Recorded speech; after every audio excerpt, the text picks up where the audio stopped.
শিশুমুখী দুগ্ধপুষ্ট শিশুসকলৰ শাৰীৰিক পৰিপুষ্টহীনতা দূৰ কৰিবলৈ 2018 বৰ্ষত মাননীয় প্ৰধানমন্ত্ৰী শ্ৰী নৰেন্দ্ৰ মোদী ডাঙৰীয়াই দেশবাসীৰ সন্মুখত এটা মহৎ অভিযানৰ ৰূপৰেখা দাঙি ধৰিছিল।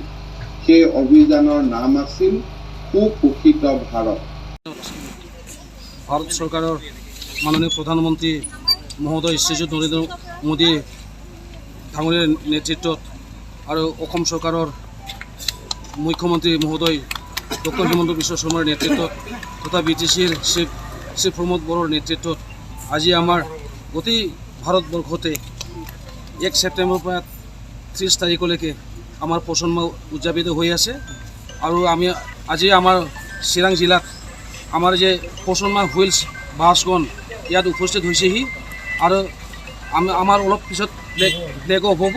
এই ফ্লেগ অফ হোৱাৰ পিছতেই আমাৰ সিদ্ধেশ্বৰ ICS প্ৰজেক্টলৈ যাব আৰু এই পোষণ হুইল বাছত আমাৰ সমাজ কল্যাণ বিভাগৰ কাৰণে যে কোন আমাৰ যে শিশুসকলৰ আমাৰ যে প্ৰধানমন্ত্ৰী মহোদয় যিটো সপোন দেখিছিলে যে আমাৰ শিশুসকলে যাতে আমাৰ স্বাস্থ্যহীনতাৰ ফালৰ পৰা আমি ৰক্ষা পাওঁ, তেওঁলোক এই শিশুসকলক আমাৰ গৰ্ভৱতী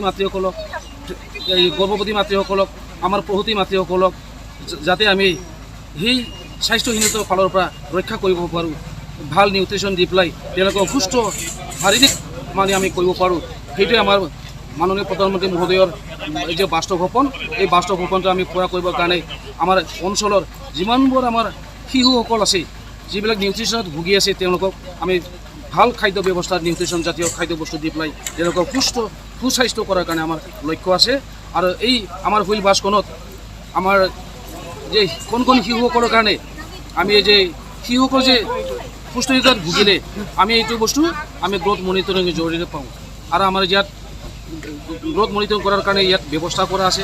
আমাৰ সেই শিশুসকলক মানে ওজন কৰাৰ ব্যৱস্থা কৰি পেলাই এই ওজন কৰি পেলাই আমি যিটো পাওঁ শিশুসকলক সেইটো আমি গ্ৰোথ মনিটৰিঙৰ জৰিয়তে পুষ্টিহীনতাত ভোগাটো আমি জানিবলৈ পাওঁ। এইটো দিবৰ কাৰণে আমাৰ অসম চৰকাৰৰ ফালৰ পৰা এই হুইল বাছখন আমাৰ বিভিন্ন জিলাত পঠিয়াই দিছে। আজি আৰু আমাৰ চিৰাং জিলাৰ আমাৰ এই ডিষ্ট্ৰিক্ট চেণ্টাৰ প্ৰাংগণত অলপ পিছতে আমি সিদ্ধেশ্বৰ ICS প্ৰজেক্টলৈ এইটো মানে ৰাওনা হ'ব।